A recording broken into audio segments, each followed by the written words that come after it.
Claro. ¿Y qué tan fundamental es el trabajo del agente inmobiliario? La gente es, en verdad, la base de toda la pirámide. O sea, lo que pasa es que el negocio de lotes es bien líquido y mucho es crédito directo. Si van a comprar, número uno es que la plusvalía orgánica es, digamos, la inflación y un poquito más. Este año va a haber un crecimiento y se va a mantener el crecimiento de la clase A en la medida que el puerto siga funcionando y que el aeropuerto también se active.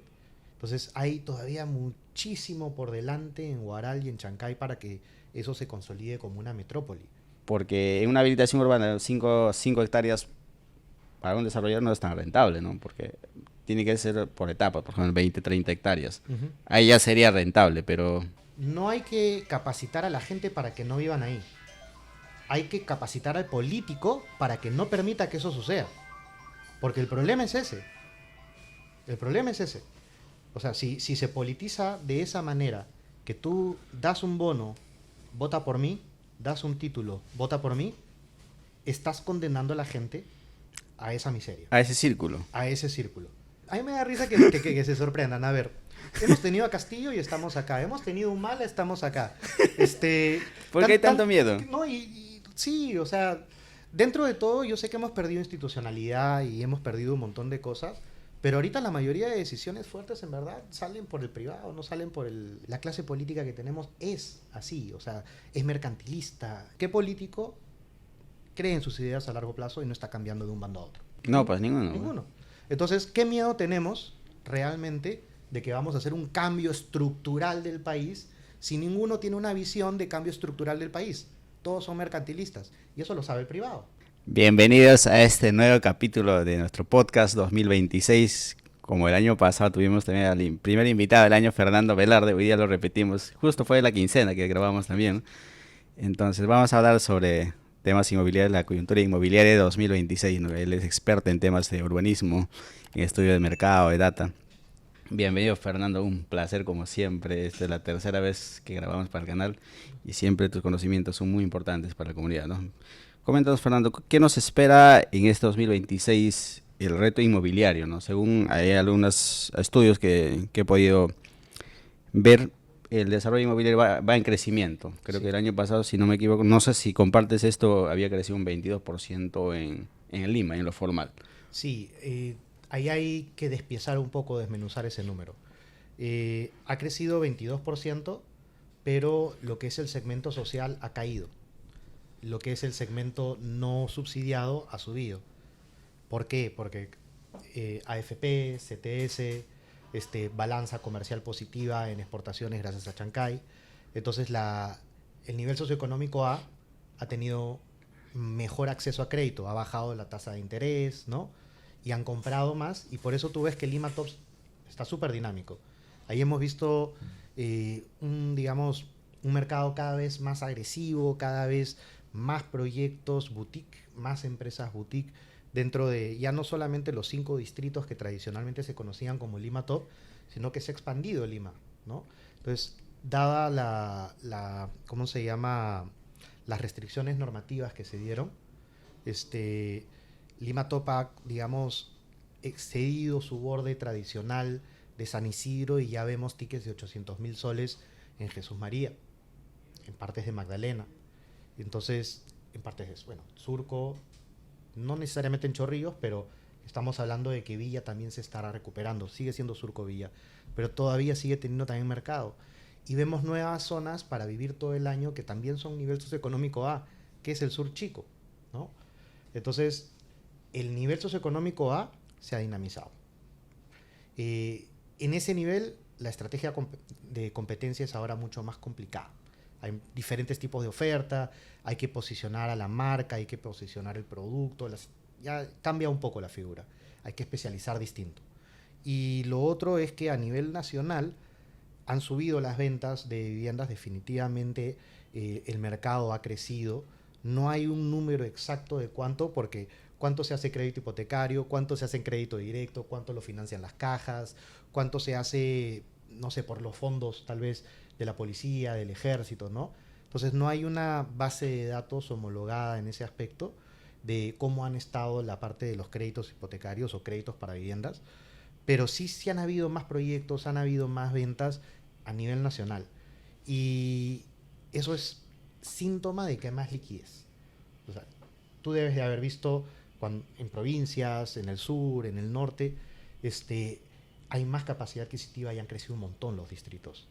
Entonces, los edificios en Huancayo, ¿no? Un montón. Entonces, ¿qué quiere decir?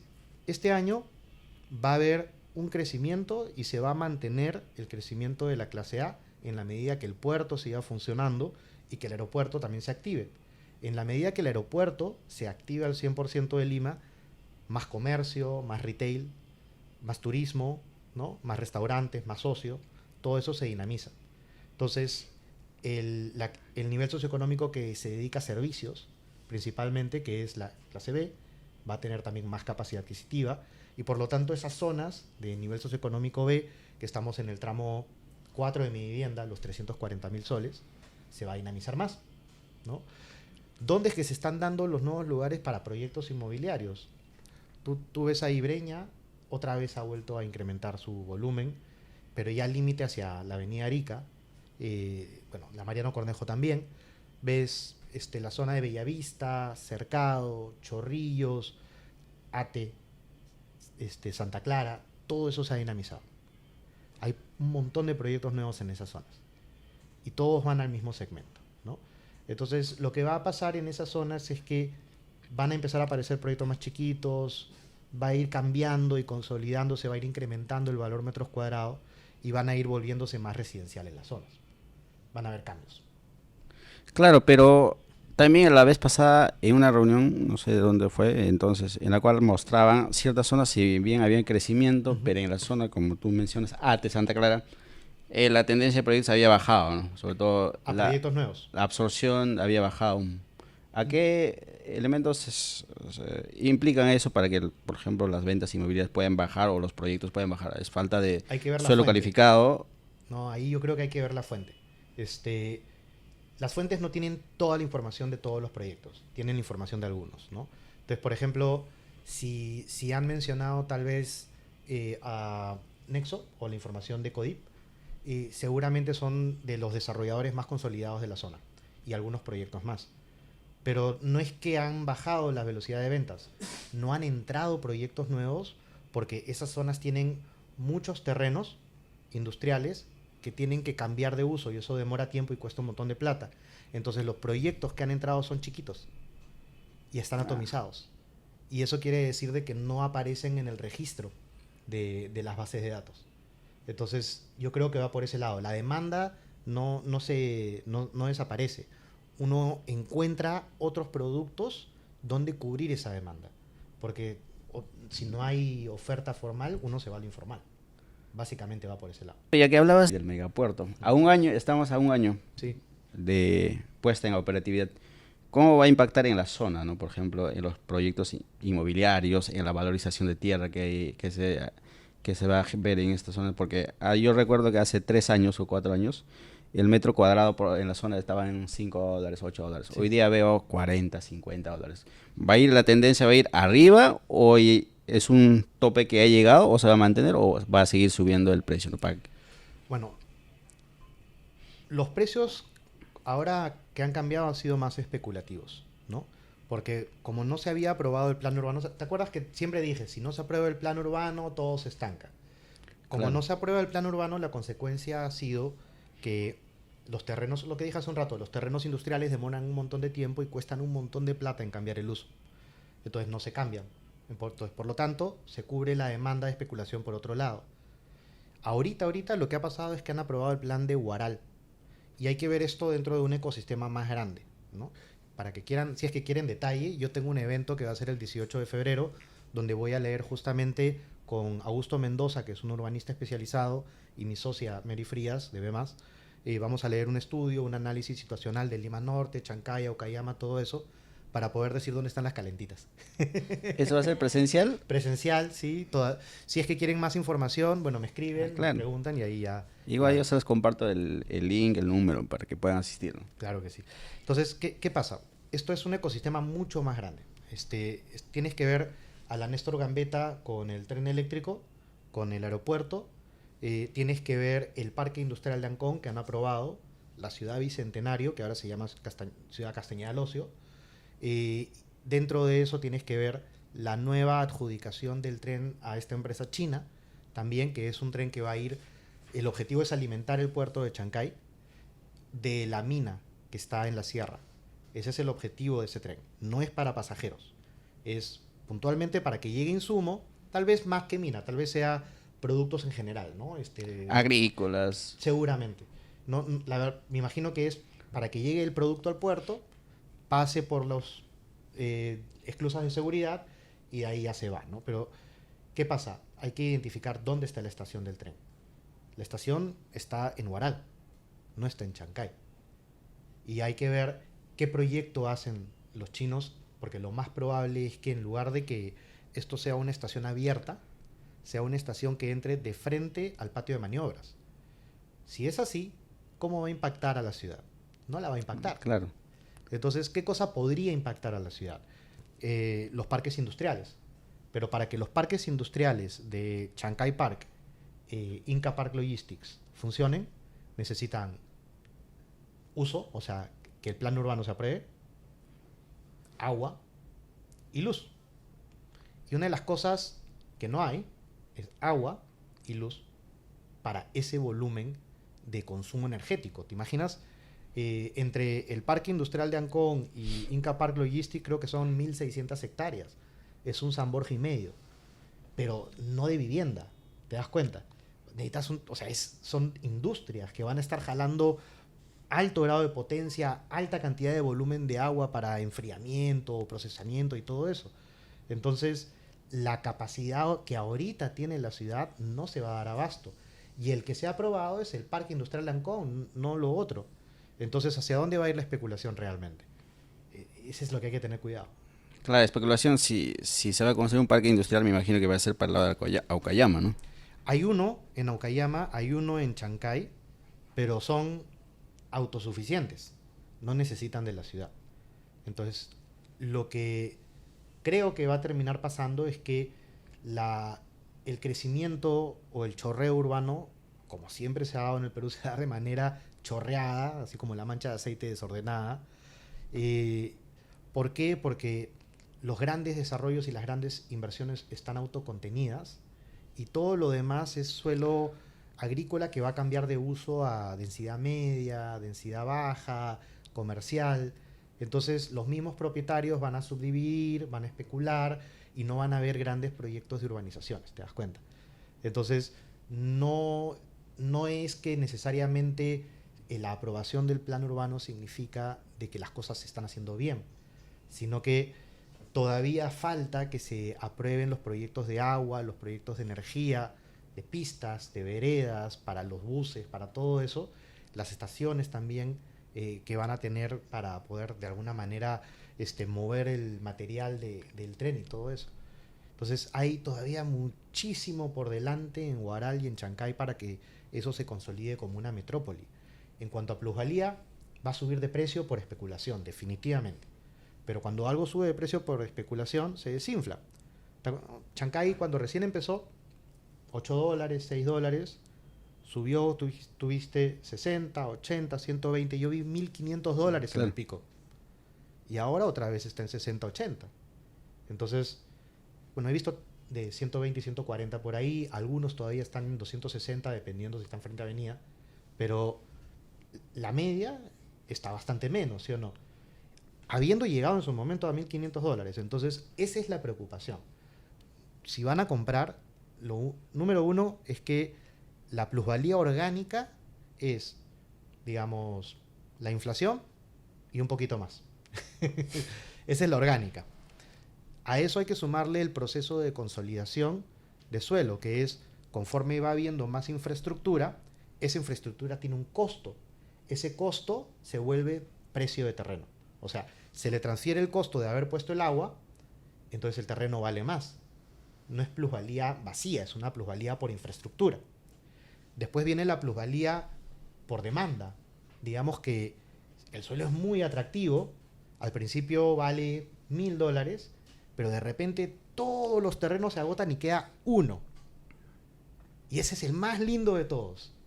Vale $10.000 tal vez, ¿no? Entonces, esa es la otra plusvalía que tiene que pasar. Entonces, viene por consolidación, por infraestructura, viene por oferta y demanda, pero por especulación pura y dura no, pues, te das cuenta. Entonces, si mañana no tienen agua, no tienen luz, y no es que se haya ocupado todo, ¿por qué va a subir de precio? Hemos visto, ¿no? Por ejemplo, hay un montón de proyectos en Huaral. Sí, Creo que sí. hay unos 300, si no me equivoco, o más todavía, ¿no? Pero la mayor parte son informales, que digamos, ¿no? Sí. O sea, no tienen acceso a agua, no tienen acceso a luz, son sin habilitación urbana. Seguramente venden título de propiedad, algunos no, ojo. Hay que tener mucho cuidado con eso. Y en los que te venden conexión a agua, hay que tener cuidado, porque por ahí que te dicen el terreno tiene conexión a la red de agua, ¿sí o no? Claro. Claro, pero la urbanización no está conectada a la red troncal de la ciudad. Y eso puede demorar 20 años. Y eso es caro. Conectar dentro del proyecto es relativamente sencillo, ¿no es cierto? Ujú. Pero meterle presión ahí, Que vengan de la empresa prestadora de servicio local, que hagan toda la inversión y que te pongan ahí, eso no lo hacen así nomás. Tiene que haber demanda crítica. Para que haya demanda crítica, tiene que haber masa poblacional viviendo y consumiendo ahí. ¿Por qué? Porque si ponen el agua primero y de ahí construyes, siempre, o sea, ¿cómo decirlo? Lo que debería de ser es que primero se habilite poniendo el agua, poniendo la luz y de ahí construyas. Para eso lo que hay que hacer es el proceso de habilitación urbana. En el proceso de habilitación urbana tú tienes que pagar un dinero y tienes que además hacer la obra de infraestructura. Traes tú el agua. ¿Te das cuenta?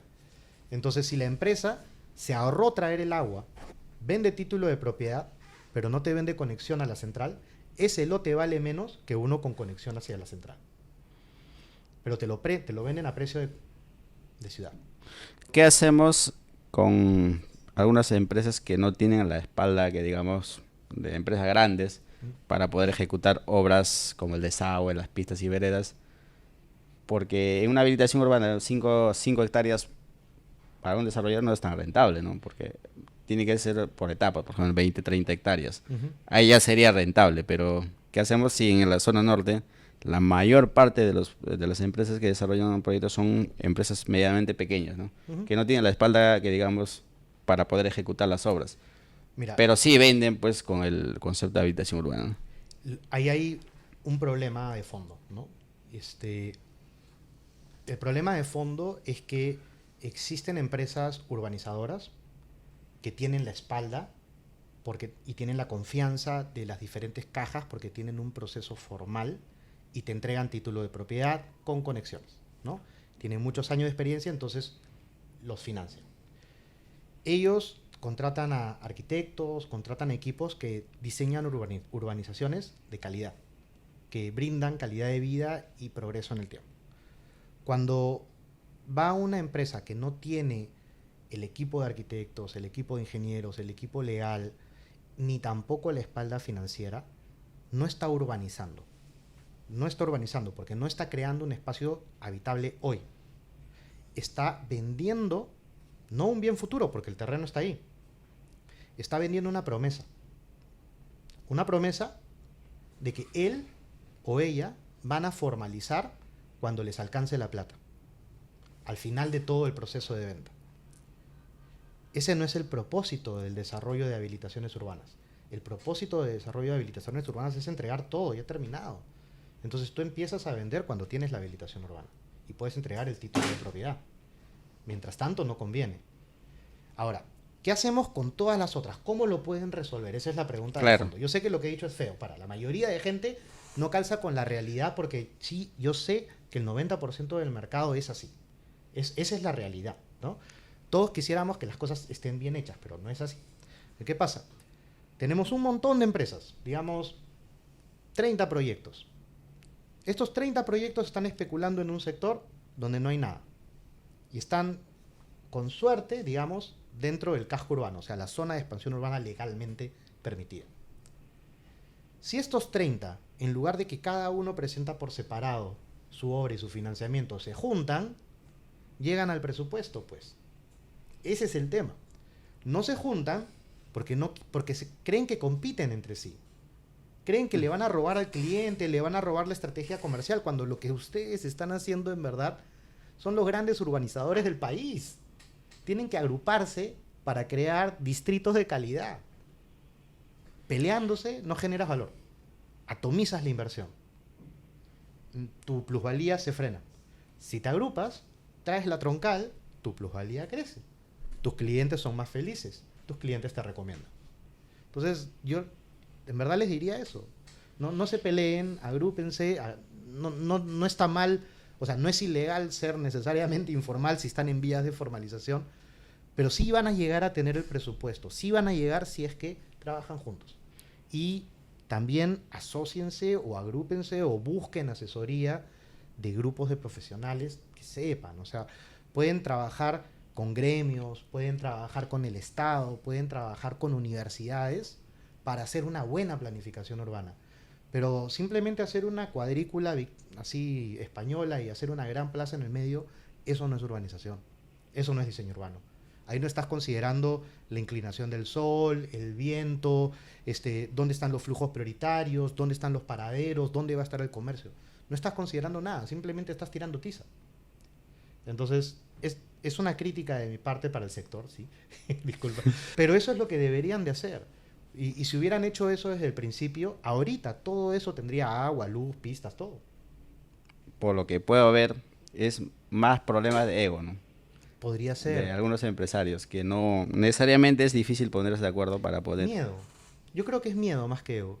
¿Por qué? Porque, o sea, si tú estás invirtiendo con el vecino y el vecino está una cuadra antes que el tuyo, dices, no, pero el vecino se va a llevar todos los clientes, ¿no? O sea, para mí es eso, es miedo, pero no es así.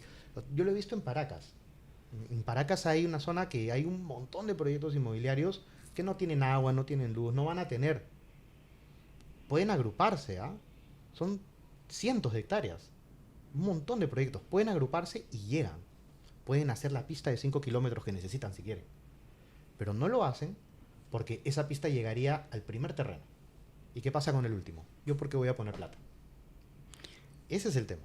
Como cualquier empresario que quizás tenga ese pensamiento, y mi terreno es acá y el último proyecto está acá, yo tendría que poner el presupuesto de la pista hasta esta zona, ¿no? Y yo, ¿por qué tendría que poner hasta atrás? Claro, claro. ¿Por qué? Estrategia comercial. Tú ahorita estás vendiendo a un precio A, ¿sí o no? Claro. Tu montículo de arena. Ok. Hacen toda esa parafernaria, inversión y todo con todo el grupo y jalan la pista. Ellos ya están vendiendo ciudad y tú estás vendiendo cercanía a la ciudad. Ya no estás vendiendo lo mismo. Es otro valor. Y ya eso, en conforme estos proyectos van consolidándose, van a llegar acá. Y en muy poco tiempo vas a tener más plusvalía. Entonces, no va tanto a que el vecino, que el otro, no. O sea, es agruparse, hacer un proyecto que beneficie a todos. Algunos se va a demorar más en llegar que a otros, pero por eso tampoco no vas a dejar de ese pedazo de la torta, pues, por decirlo así. Porque están dejando de ganar plata. Están dejando de vender por no agruparse. Lo que se ve es que la velocidad de venta que proyectan muchas empresas es relativamente corta, ¿no? Uh-huh. Yo quiero vender este proyecto en 2 meses o en 3 meses, pero no quiero esperar 3, 4 años hasta ejecutar las obras. Claro. Entonces, yo creo que el detalle es eso, ¿no? Porque voy a esperar 3, 2 años si ese proyecto lo puedo vender como está en un par de meses, ¿no? Y tengo liquidez. Porque teóricamente no deberías de tener que esperar 3, 4 años para ejecutar las obras. Deberías de ejecutar las obras para empezar a vender. Entonces, para ahorrarte un poco de plata, te asocias para que la obra no te salga tan cara. No deberían de vender así como están vendiendo. No es lo correcto. El suelo no es un bien futuro. El suelo es un bien presente. La habilitación urbana no es un bien futuro tampoco. O sea, no estás comprando un bien futuro. Estás comprando una promesa. Otra vez lo digo. Estás comprando tierra con una promesa. Con una promesa de saneamiento de urbanización. Claro. ¿Y en quién vas a confiar en esa promesa? ¿Quién es esa persona que te está prometiendo? ¿Qué pasa si te entrega todo y dice, oye, pero ¿sabes qué? Me ha sobrado $5 millones de todo esto para la obra me quedo con 4. Les pongo cualquier cosa así. Ya les vendiste. ¿Te das cuenta?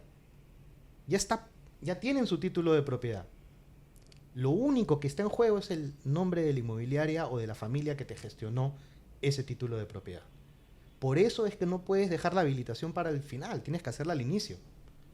Si no, se llevan la plata. Ha pasado un montón de veces. No es nuevo eso.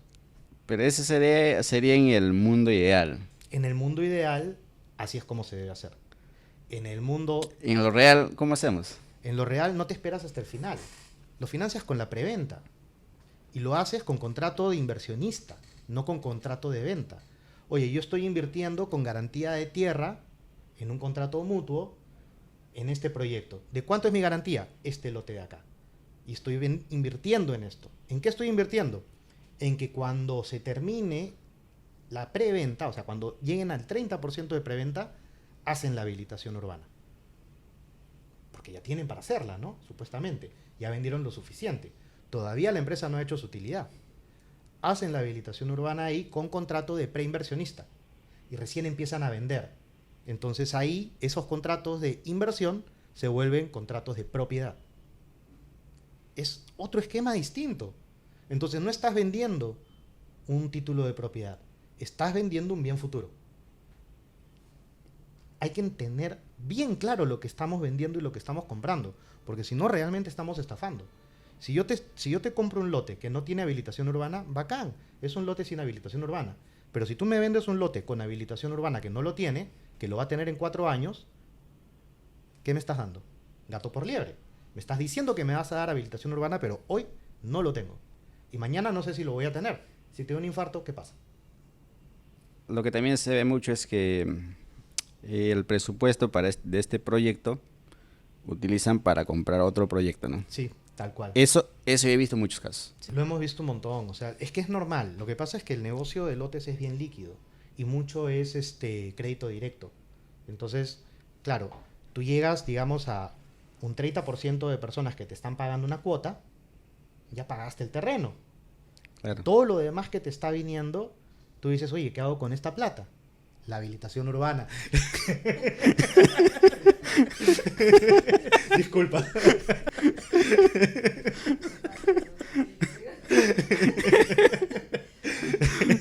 Me llevaste ahí, lo siento. No, normal.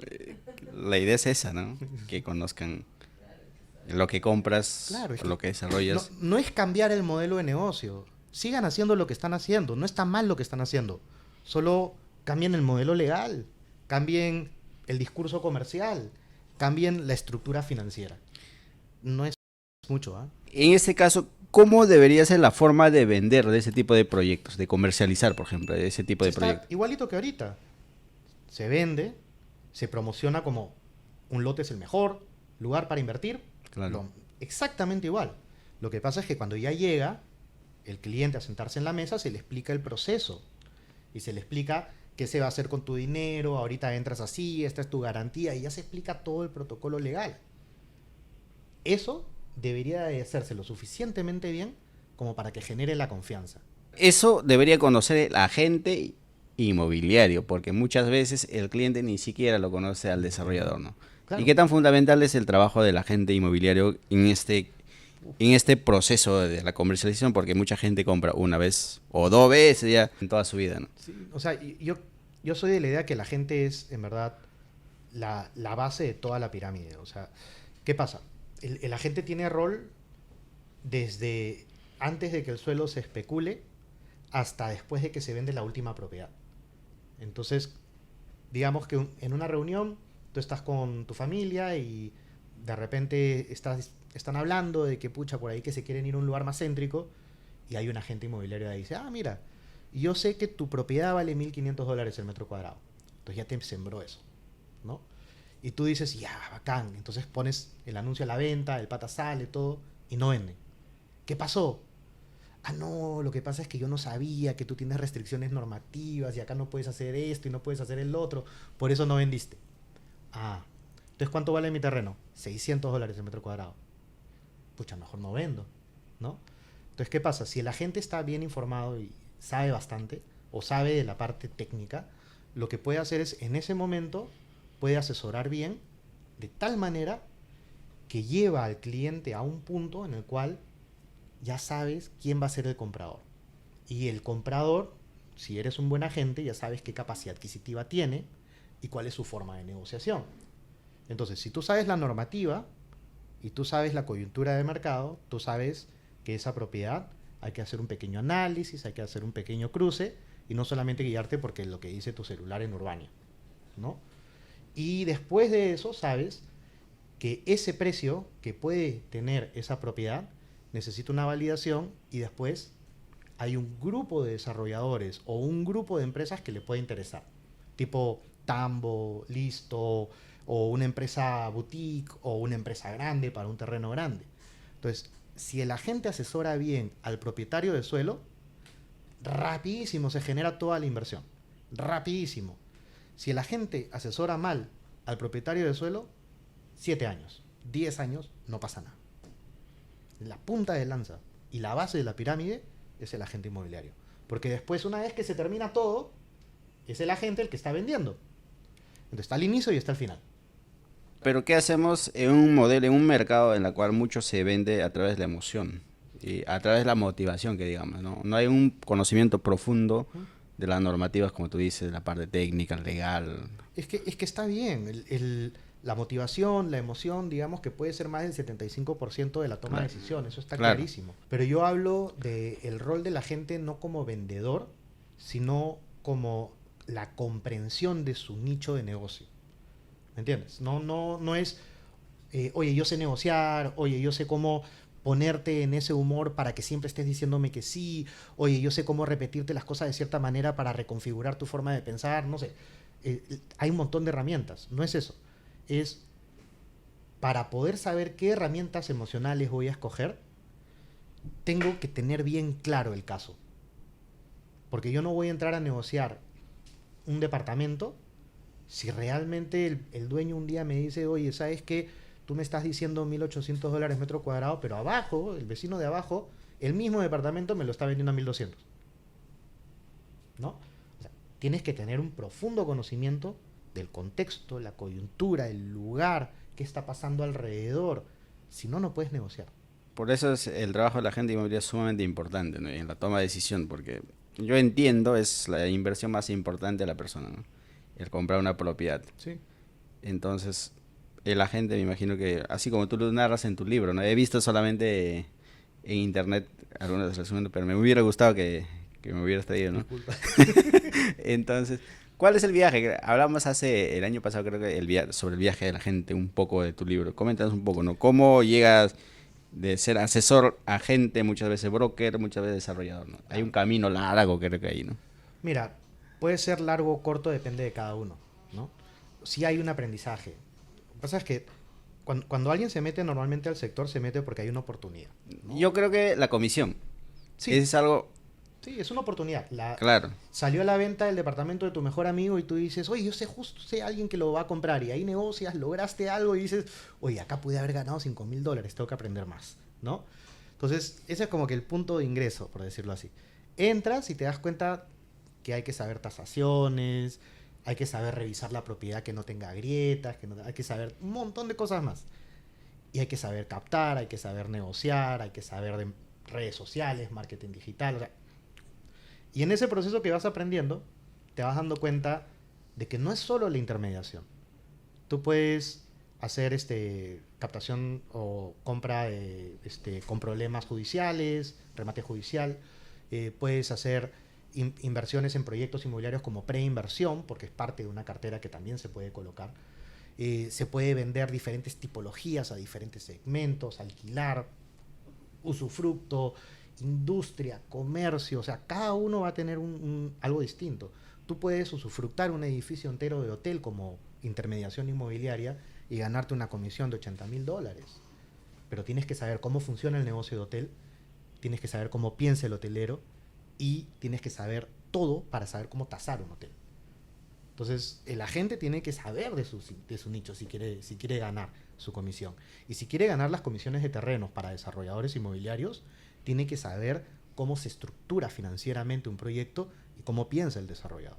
Si no, normalmente o sobrepasa las expectativas, o sea, o muy caro o muy barato. O deja plata sobre la mesa o nadie lo va a comprar. Porque el trabajo de la gente en el tema, por ejemplo, de grandes terrenos para desarrolladores es muy diferente en el trabajo de un agente inmobiliario que vende, por ejemplo, en los proyectos de lotes. Así es. Porque para presentar un proyecto, un terreno grande, me imagino que tiene que hacer unas cabidas, toda la estructura que se necesita para que ese terreno sea rentable también para el desarrollador, ¿no? Claro. O sea, tiene que tener una serie de conocimientos técnicos, ¿no?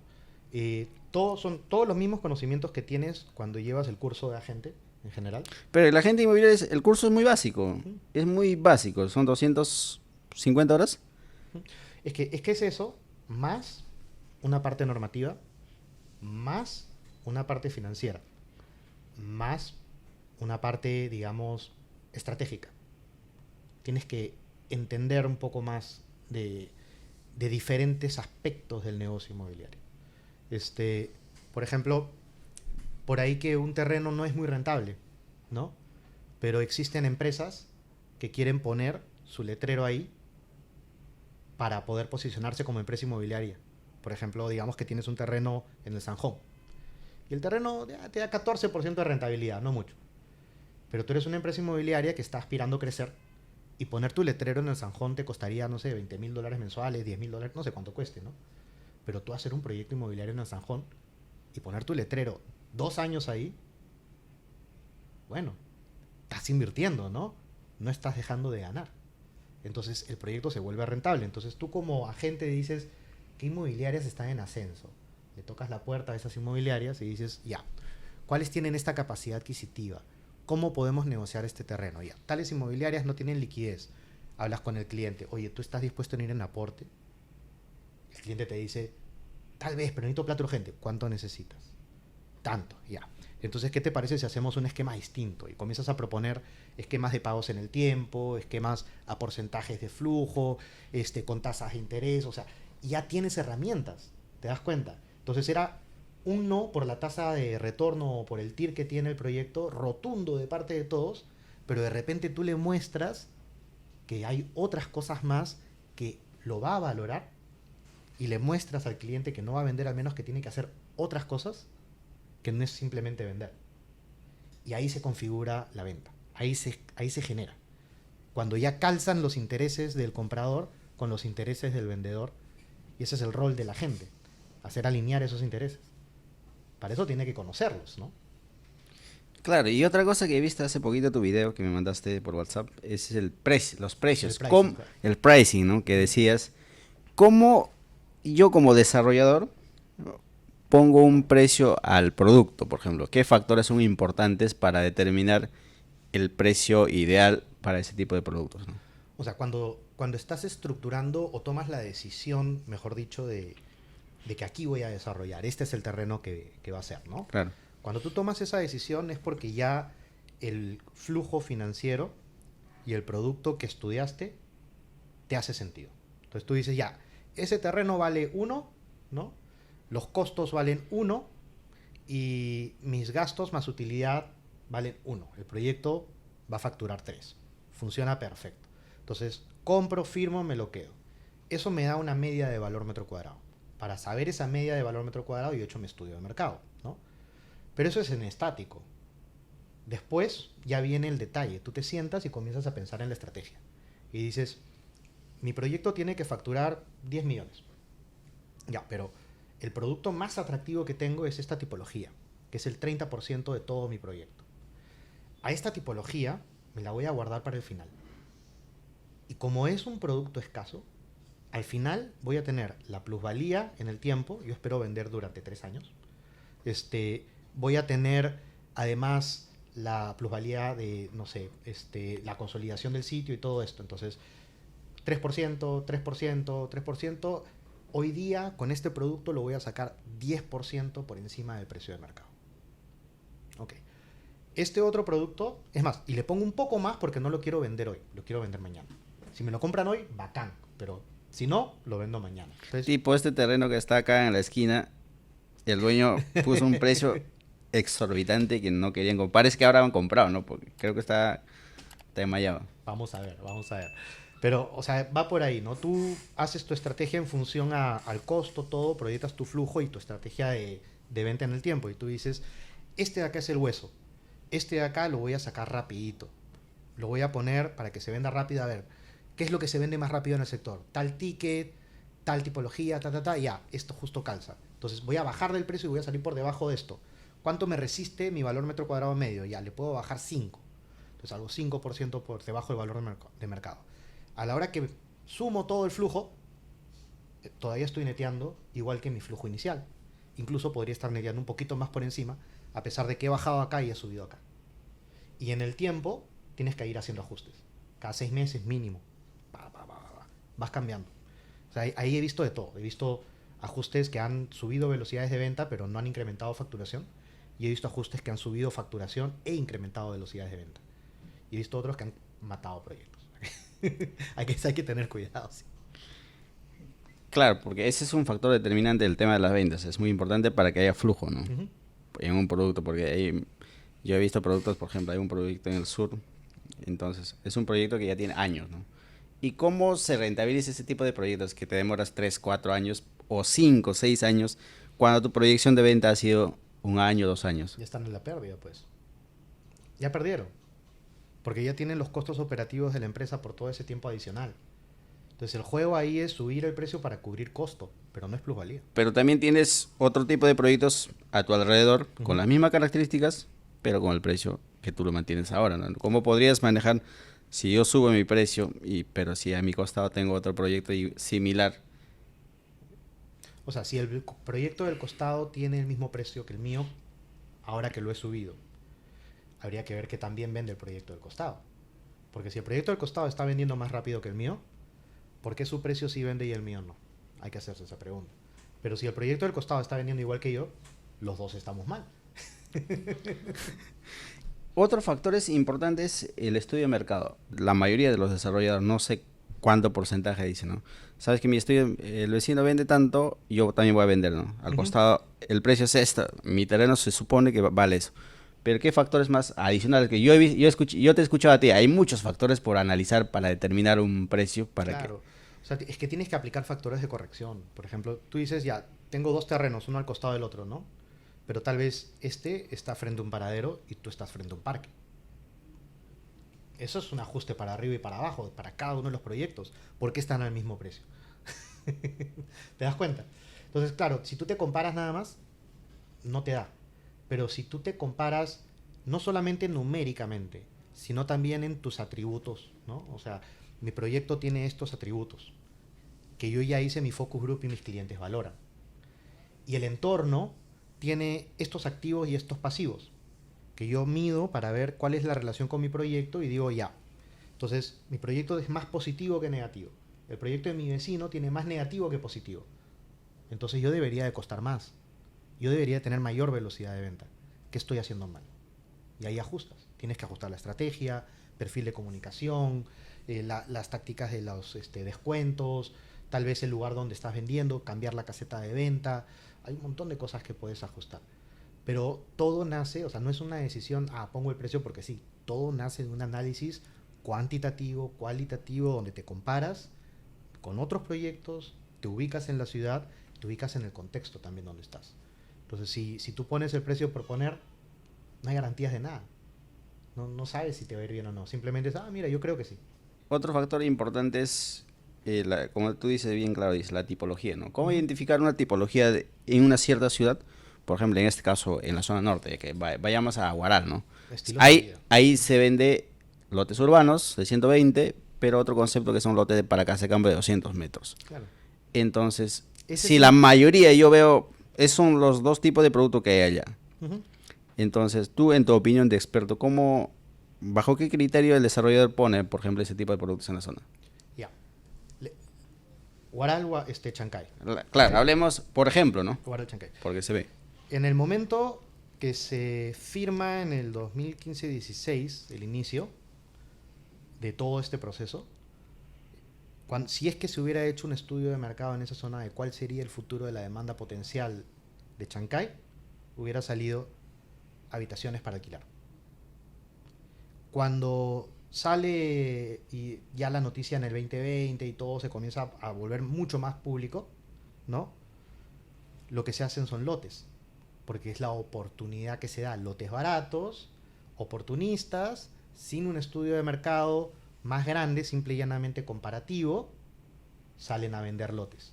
¿Dónde está la demanda de departamentos? ¿Dónde está la oferta lotes? ¿Dónde se colocaron las demandas que realmente habían? En Huacho, en Huaral, no en Chancay. Entonces, a mí me parece genial el ejemplo porque te graficas muy claramente lo desconectados que estamos de entender realmente nuestro mercado y de realmente saber generar proyectos que generen plusvalía y que generen utilidad. Porque han generado lotes que han subido y bajado de precio y que se han estancado. Si hubieran generado departamentos, ¿cuánto hubieran valido ese metro cuadrado? Hubiera salido a $800 el metro cuadrado. Hoy en día, tranquilamente está en $1.500. A un año de operación del puerto. ¿Cuánto estará en 2 años que se apruebe el plan urbano? Se duplica. Ahí hay utilidad, ahí hay plusvalía. En cambio, todos esos lotes de 90, 70 metros cuadrados que se han vendido, ahí no puedes hacer proyectos. Están condenados a hacer casas. Te van a alquilar habitaciones como casas en baja densidad. No hay plusvalía. O no hay tanta, por lo menos. Ese es el tema. El tema es, hay mucha desconexión entre la capacidad de entender a quién va a ser tu buyer persona porque no se sabe cómo hacer estos estudios realmente o no se trabaja con los profesionales adecuados. No lo digo por mí, hay un montón de empresas que hacen estudios de mercado y hay un montón de profesionales de urbanismo que saben de estas cosas. Y todos ellos entendían lo que yo te he dicho. Ninguno de ellos desarrolló un proyecto en la zona, porque no es su rol, son analistas. Y los desarrolladores y especuladores tienen que trabajar con ellos, pero no lo hacen, pues. Y se quedan con el pan, o sea, se quedan de verdad sin ganar lo que deberían de estar ganando. Ahorita deberían de haber duplicado o triplicado sus precios. Han bajado. Haciendo un buen estudio. Haciendo un buen producto, un buen mix.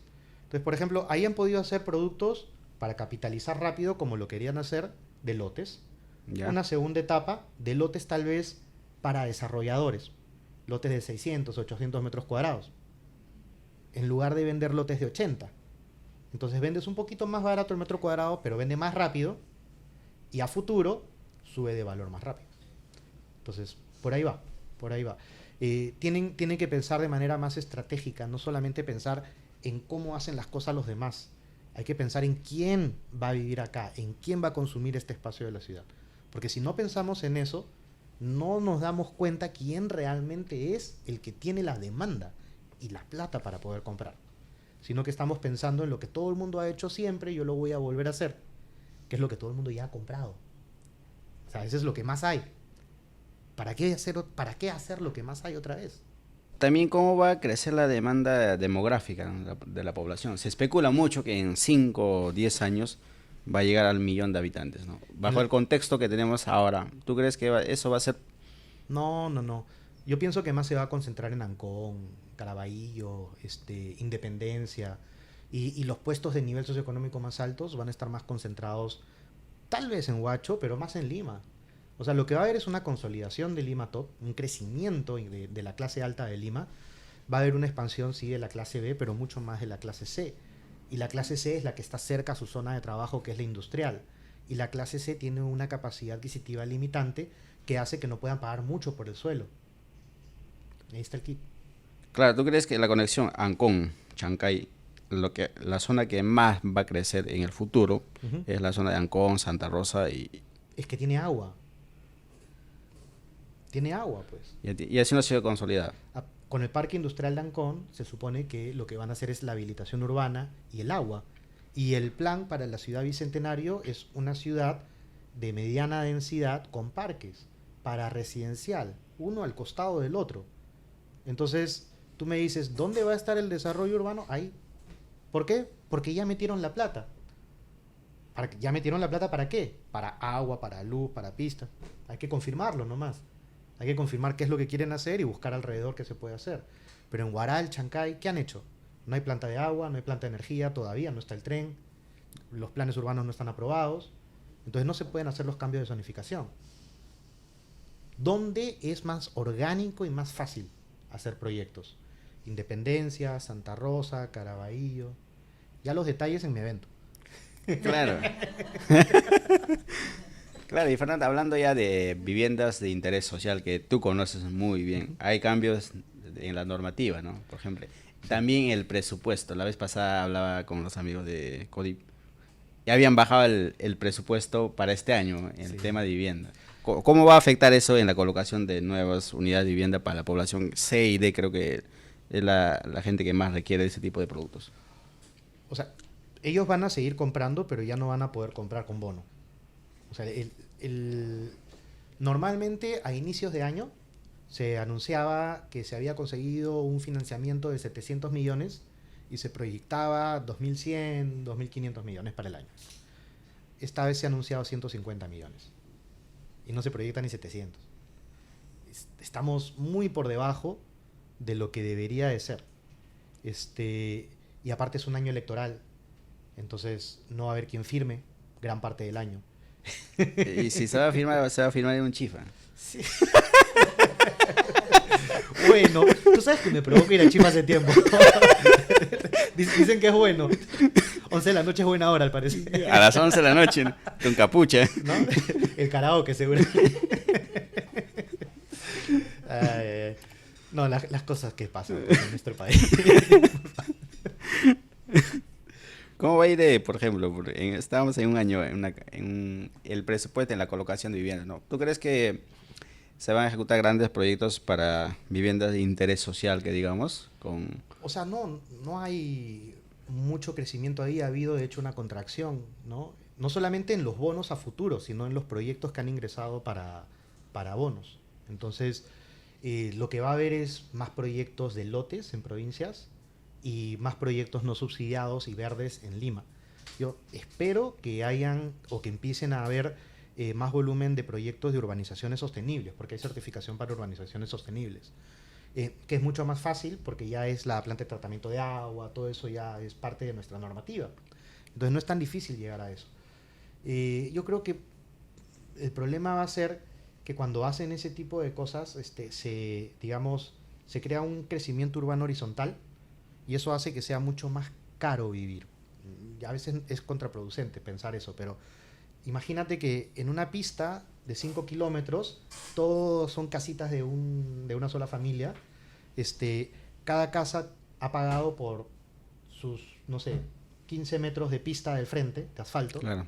por sus, digamos, 10 metros de frente de casa. Entonces estamos hablando, 15 por 10 son 150 metros de asfalto por cada casa que tendrá 60, 80 metros cuadrados construida o 100 metros cuadrados de terreno.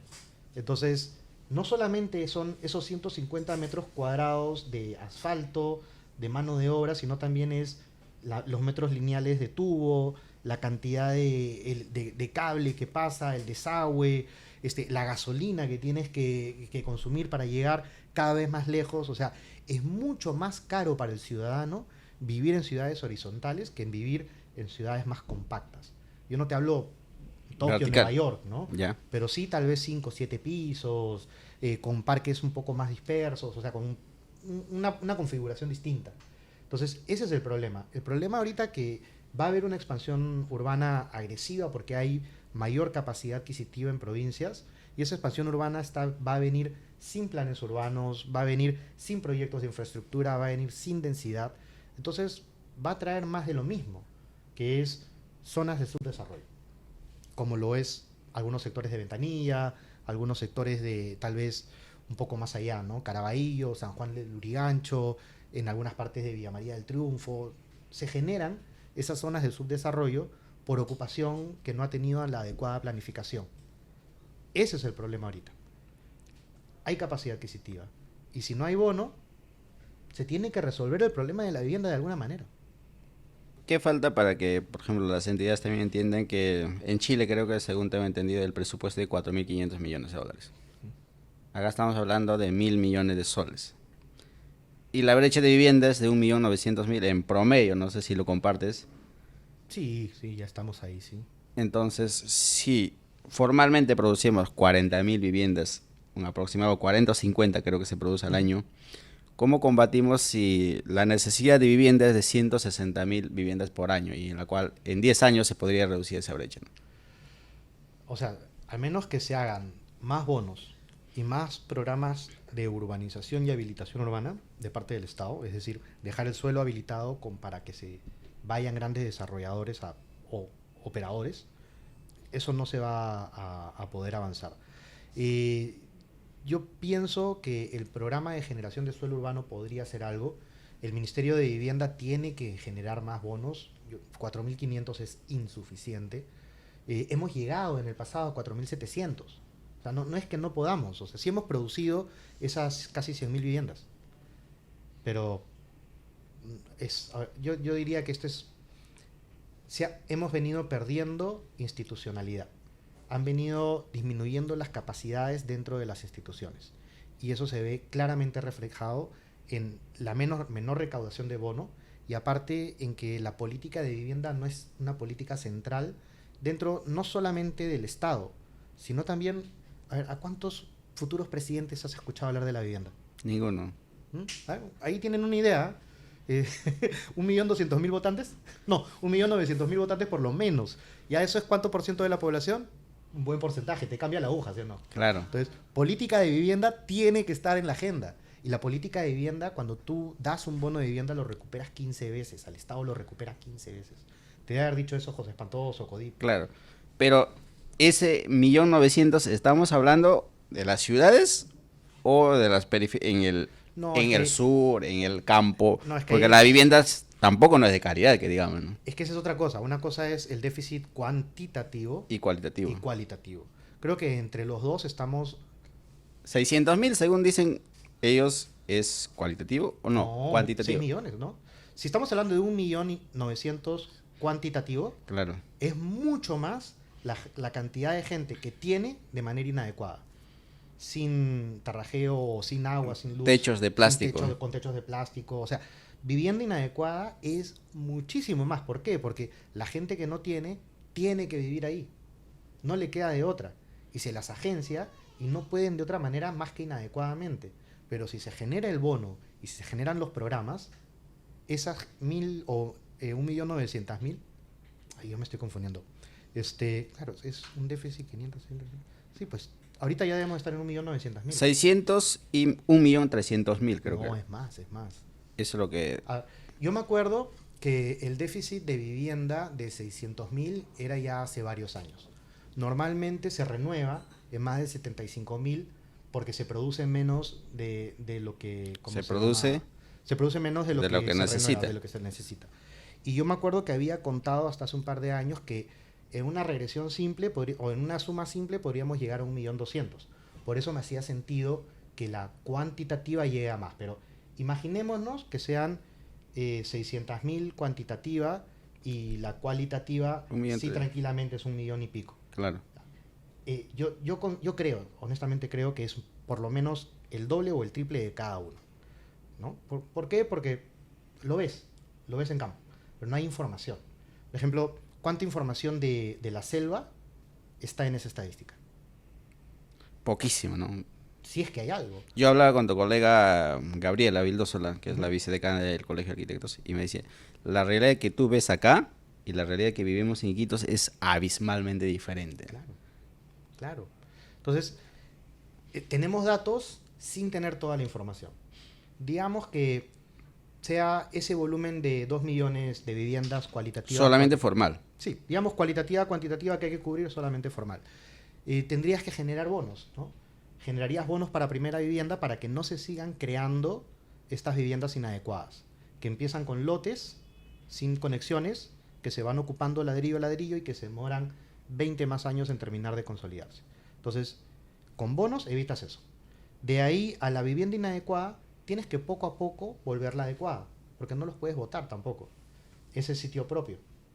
Entonces, lo que debería de haber es un buen porcentaje de la torta en techo propio, un pequeño porcentaje de la torta en sitio propio.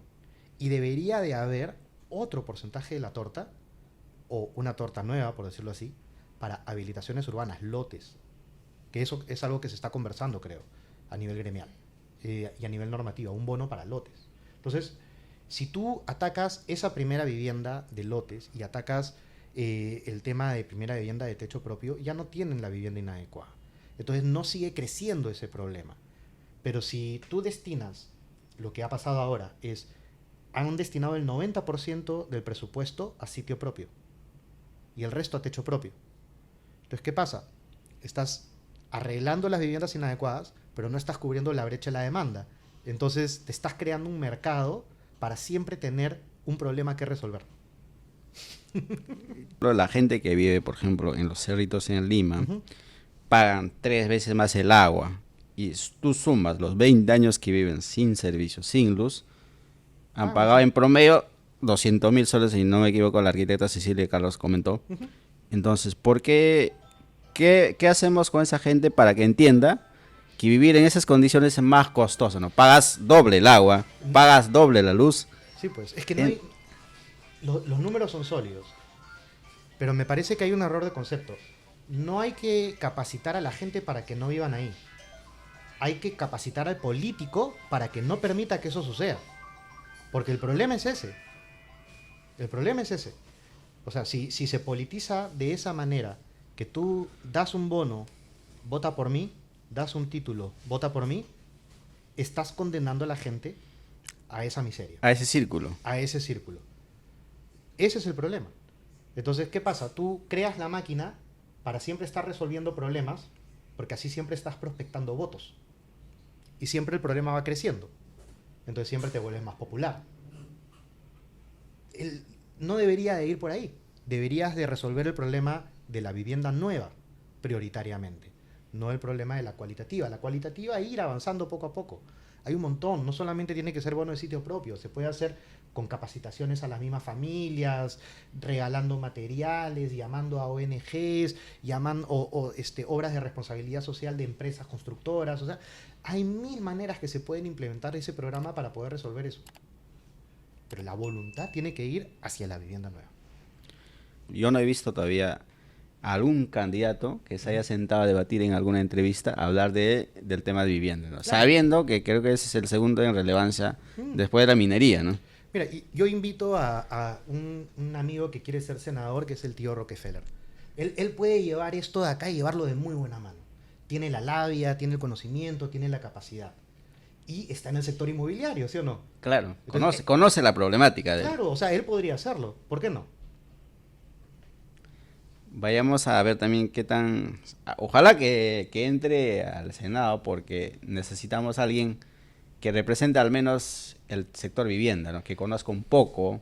O me hubiera encantado que Fernando Velarde vaya al Congreso, ¿no? Yo encantado le apoyaría, ¿no? Yo aunque se haga su campaña para él, pero yo lo veo con conciencia muy... Yo no soy ni en la luz ni en la sombra, por si acaso. Me contratan, ¿no? Brindo factura, brindo recibo por honorarios, todo formal. Con contrato de locación, todo perfecto. Pero sí, o sea, hay una gran ventana para poder poner a la política de vivienda como eje central del debate público y poder realmente resolver el problema de la seguridad y de la vivienda. Porque, o sea, el tema es ese. Si tú resuelves el tema de la vivienda de manera planificada, creas barrios seguros. Claro. Y si creas barrios seguros, disminuye la delincuencia. Obviamente. Entonces es menos presupuesto que tienes que gastar en policía, ¿no? O en todo caso, puedes reutilizar ese presupuesto para reforzar la seguridad en otros lugares. Entonces, yo creo que va por ahí. O sea, toca que nosotros los ciudadanos realmente fiscalicemos a las autoridades para que pongan el ojo en los problemas que tienen que poner. No, o sea, no se trata de obra pública. La obra pública no te resuelve las cosas. Te ayuda, te puede resolver una que otra cosa temporalmente, pero una obra pública sin estrategia, sin planificación y sin una visión a largo plazo de política de vivienda o política de infraestructura, no sirve. No sirve. Es como arrastrarse en lugar de correr. Y eso es lo que estamos haciendo. ¿Tú crees que COFOPRI también juega un papel fundamental en formalizar lo informal, que digamos, invasiones? ¿No ayuda a reformular las ciudades de forma más ordenada, tú crees? ¿O piensa diferente, no? Mira, yo te puedo decir ahí lo que he escuchado, porque no sé realmente mucho. Porque Cofopris se encarga de titular la tierra, Sí. ¿no es cierto? O sea, ¿Tú crees que es necesario en Lima que siga titulando o debería funcionar en el interior, por ejemplo, ¿no? debería de ser rol del el programa de generación de suelo urbano y del Ministerio de Vivienda y de la municipalidad, no de una entidad independiente. Tal vez Ecofopri es remanente de una forma de trabajar de hace muchos años, antes de que se cambie la constitución. Ya no es viable. Si ahora el propósito es que lo haga el privado, Claro. entonces no lo puedes hacer así, sanear simplemente lo que se ocupó. Entonces sí, podría ser un incentivo perverso, pero igual tiene un rol que cumplir, porque hay un montón de trabajo que no se ha hecho y que posiblemente si se estructura mejor puede ayudar. Pero igual, o sea, tenemos una ley de desarrollo urbano que está mal hecha, retocada, la ley de vivienda de interés social que ha sido también demasiado retocada, se ha perdido el propósito. Cuando tú haces eso mucho, pierdes el propósito y el objetivo. Entonces, por eso digo, si ya la ley y ya los reglamentos, ya todo eso han perdido el propósito porque los han maniatado mucho, ¿quién se come el pleito de ser el líder de esa política de vivienda? Yo creo que eso vale la pena resaltar.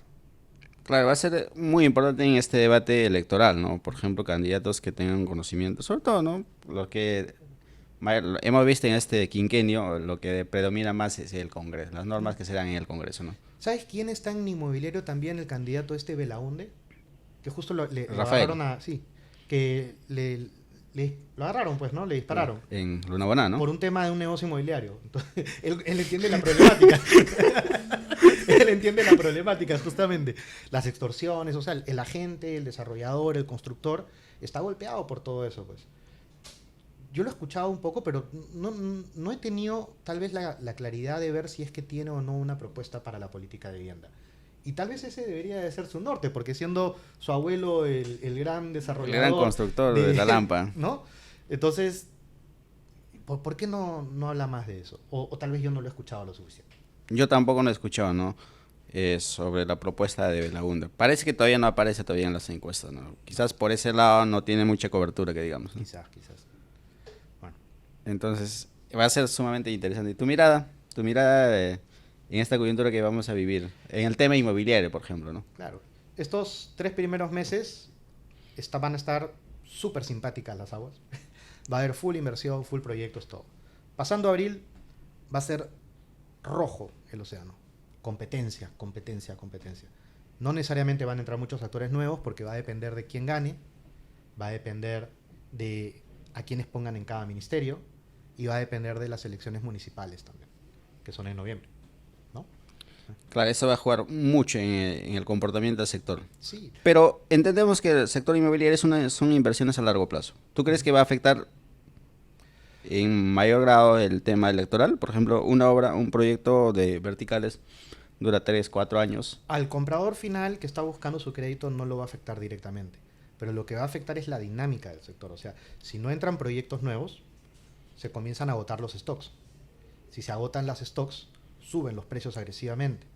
Si suben los precios agresivamente, o sea, es literalmente un océano rojo, ¿no? O sea, todo el mundo está luchando, los pocos que quedan o los muchos que quedan, por tratar de vender a esos pocos clientes que van a quedar también. Porque van a subir los precios, menos gente va a calzar para ese crédito. Entonces, ese es el miedo ahorita, ¿no? Si es que hay un escenario tranquilo hasta abril, ¿no? O pasando abril, las inversiones se van a mantener, no va a haber ese incremento de precio agresivo, la gente va a seguir calzando tranquilo. Y yo lo que igual veo es que no van a entrar muchos proyectos nuevos, por lo menos este año, hasta por el final del año. ¿Y por qué? Porque estos últimos 3 meses que han pasado, la mayoría de desarrolladores han estado cerrando terrenos. Nuevos. Entonces, ahorita van a empezar a salir a vender y ya no cierran proyectos nuevos hasta el próximo año. Pero va a depender también de qué tendencias de los candidatos pasen la segunda vuelta, me imagino. Y si no hay mucha sorpresa en la primera vuelta y pasan candidatos moderados, que digamos... Pero a mí me da risa que se sorprendan. A ver, hemos tenido a Castillo y estamos acá. Hemos tenido Humala, estamos acá. ¿Por qué hay tanto miedo? No, sí, o sea, dentro de todo yo sé que hemos perdido institucionalidad y hemos perdido un montón de cosas, Pero ahorita la mayoría de decisiones fuertes en verdad salen por el privado, no salen por el Estado. Horas por impuestos, el privado se sigue moviendo. Y cada vez más, por lo menos lo que veo es que ya la política, si bien sí tiene injerencia, te puede afectar todo con una ley bien complicada, pero por ejemplo con lo de las AFPs, salieron a marchar y se dieron para atrás. Entonces, la clase política que tenemos es así, o sea, es mercantilista, no tiene una visión a largo plazo, por lo tanto no es firme con sus ideas. Entonces, si tú tuvieras una visión a largo plazo, si tú dices, yo creo, no sé, pues, como una religión, ¿no? Yo creo en Dios Padre, entonces tú no me vas a convencer en creer en otra cosa. Entonces, ¿qué político cree en sus ideas a largo plazo y no está cambiando de un bando a otro?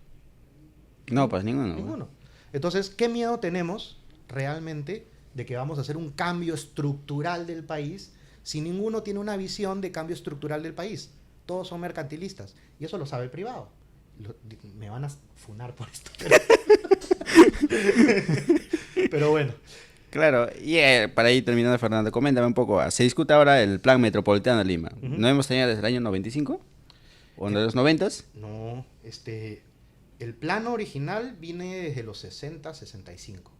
De ahí se actualizaron algunas cosas, se En los incorporaron 90. nuevas áreas por las invasiones, pero se actualizaron R1, R2, R3, R4, que era la cantidad de pisos y densidad.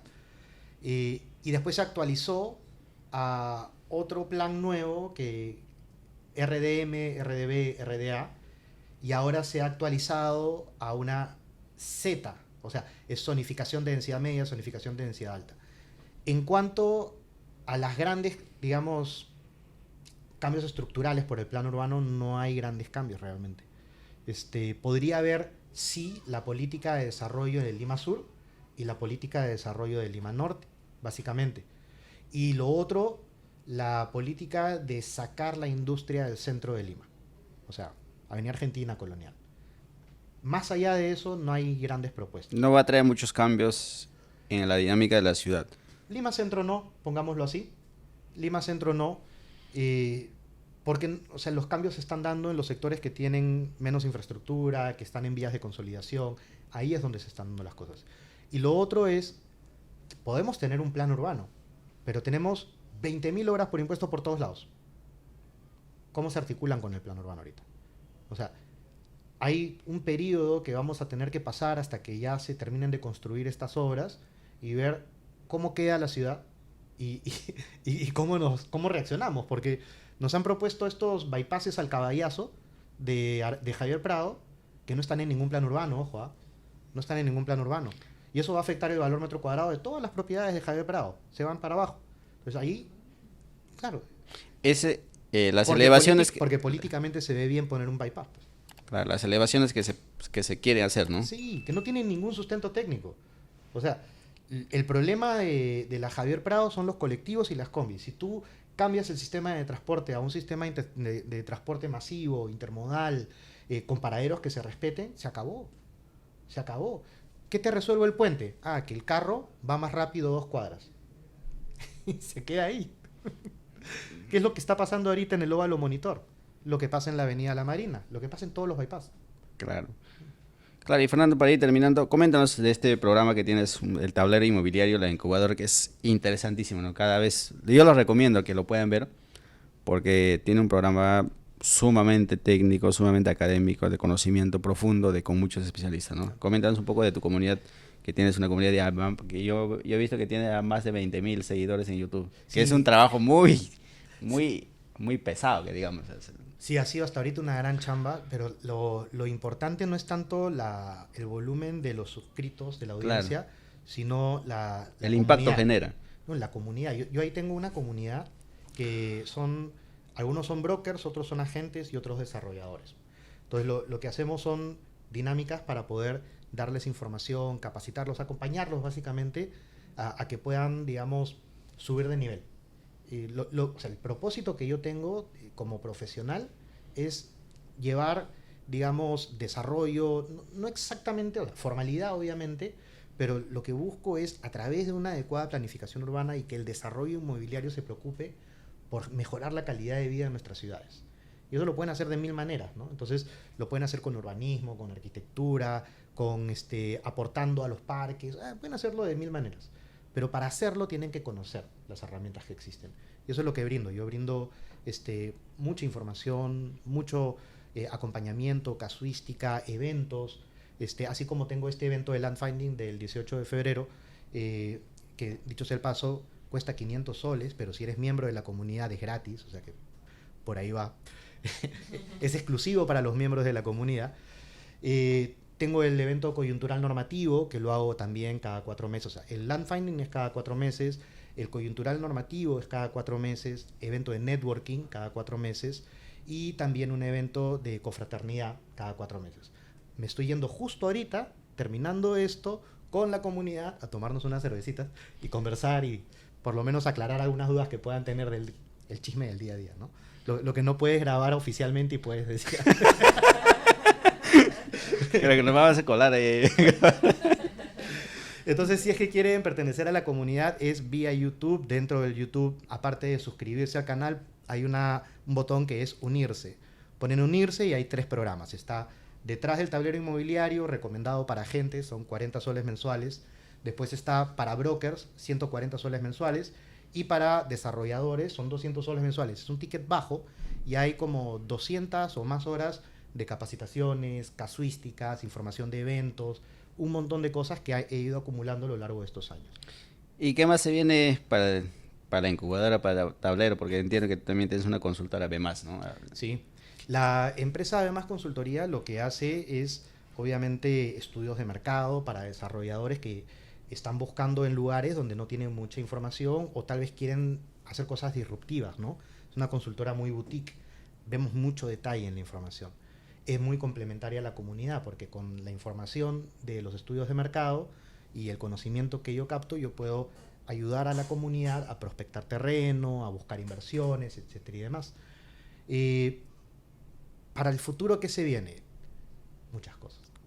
De hecho, tengo planeado no hacer crecer la audiencia, sino hacer crecer la comunidad a manera de una red de negocios. No somos necesariamente agentes, ni brokers, ni desarrolladores. Somos todo. Porque yo puedo ser desarrollador un día, pero hacer corretaje otro día, puedo ser agente un día, ser desarrollador otro. En verdad hacemos negocios inmobiliarios, ¿no? Entonces lo que yo busco es eso. Busco acompañarlos, a ustedes agentes, ustedes brokers, ustedes desarrolladores, llevarles conocimiento, llevarles los 18 años de trayectoria que tengo para ayudarlos a que, generen desarrollo en nuestras ciudades, finalmente. Muchísimas gracias, Fernando. Ha sido un placer, como siempre, conversar contigo. Siempre es un gusto, ¿no? De conocer, absorber de tu conocimiento. Entonces creo que va a ser muy importante para nuestra comunidad. Este ha sido un capítulo más de nuestro podcast Foco Inmobiliario versión 2026, ¿no? Este es el primer episodio de este año y seguramente vamos a seguir grabando muchísimos capítulos más en el año. Muchísimas gracias, Fernando. Muchísimas gracias a ti. Gracias también a ustedes. Ha sido algo picante el tema. No me funen. Suscríbete al canal, ¿no? Para seguir generando más contenido. Fernando, la promesa es que para la próxima me traes el libro, porque ya te pedí varias veces y... Es que no tengo.